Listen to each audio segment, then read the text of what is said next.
దేవుని సేవకుడు దేవుణ్ణి ప్రేమిస్తాడు. దేవుణ్ణి ప్రేమించిన తర్వాత సంఘాన్ని ప్రేమిస్తాడు.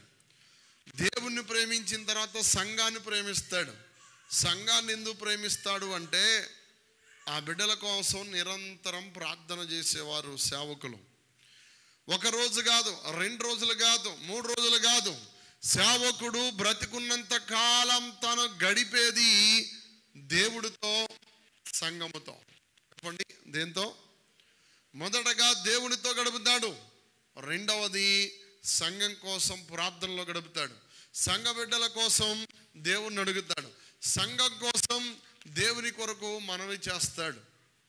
మీ అందరికీ తెలుసు మన సేవకుల ప్రయాస, ప్రార్థన, ఉపవాసం మీ అందరికీ తెలిసిందే. అయితే ప్రియులారా, సేవకుడు ఎక్కువగా ఖర్చు అయ్యేది దేనికోసం అంటే ఉపవాస ప్రార్థన కోసం సేవకుడు ఖర్చు అవుతాడు. తన శరీరాన్ని నలగొట్టుకొని, తన కడుపు కాల్చుకొని, తన బాధను దిగమింగుకొని దేవుని కొరకు మనవి చేయడానికి, సంఘాన్ని ప్రభు రూపులో నిలబెట్టడానికి, సంఘము దిద్దుబాటు చేసుకొని, సరి చేసుకొని, శుద్ధి చేయబడి ప్రభు ఎదుట పరిపూర్ణంగా నిలబెట్టడానికి సేవకుడు ప్రయాసపడతాడు. కాబట్టి సేవకుల ప్రయాసకు, సేవకుల ప్రార్థనకు మనం ఏమిచ్చినా ఆ రుణాన్ని తీర్చలేం. సేవకుల ప్రయాసకు మనం ఎప్పుడు రుణపడే ఉంటాం. కాబట్టి చప్పట్లు కొట్టి ప్రభు నామాన్ని గణపరుద్దాం. దేవుడు ప్రవక్తను ఎన్నుకున్నాడు. ప్రజల కోసం ప్రవక్తను ఎన్నుకున్నాడు. ప్రజల కోసం దైవజనుని ఏర్పాటు చేసుకున్నాడు.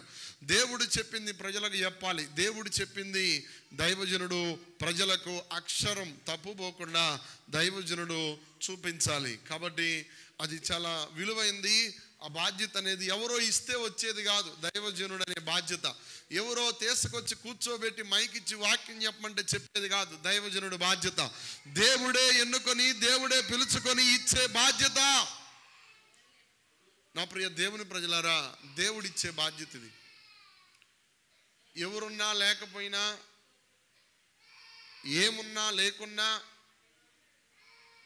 ఇల్లున్నా లేకున్నా, చెట్టు కింద అయినా కూర్చొని గంజనీళ్ళైనా తాగి దేవుని పని చేసేది ఈ సేవకుని బాధ్యత.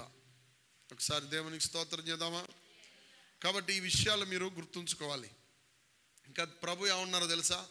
లోకాసు వార్త 9వ అధ్యాయంలో, మీరు నా పేరిట వెళ్ళేటప్పుడు జాలనైనను, కర్రనైనను, వెండినైనను, లేకపోతే రొట్టెనైనను తీసుకొని పోవద్దు. మీరు ఎక్కడికి వెళ్తారో, ఏ ఇంటికి వెళ్తారో, ఏ ప్రాంతం వెళ్తారో నేనే మీకు వాటన్నిటినీ సిద్ధపరుస్తాను అన్నాడు. తర్వాత మళ్ళీ లోకాసు వార్త చివరిలో ఏమన్నాడంటే ప్రభువారు, మీరు ఏవి తీసుకొని వెళ్ళకపోతే నేనేమన్నా మీకు తక్కువ చేశానా అన్నాడు.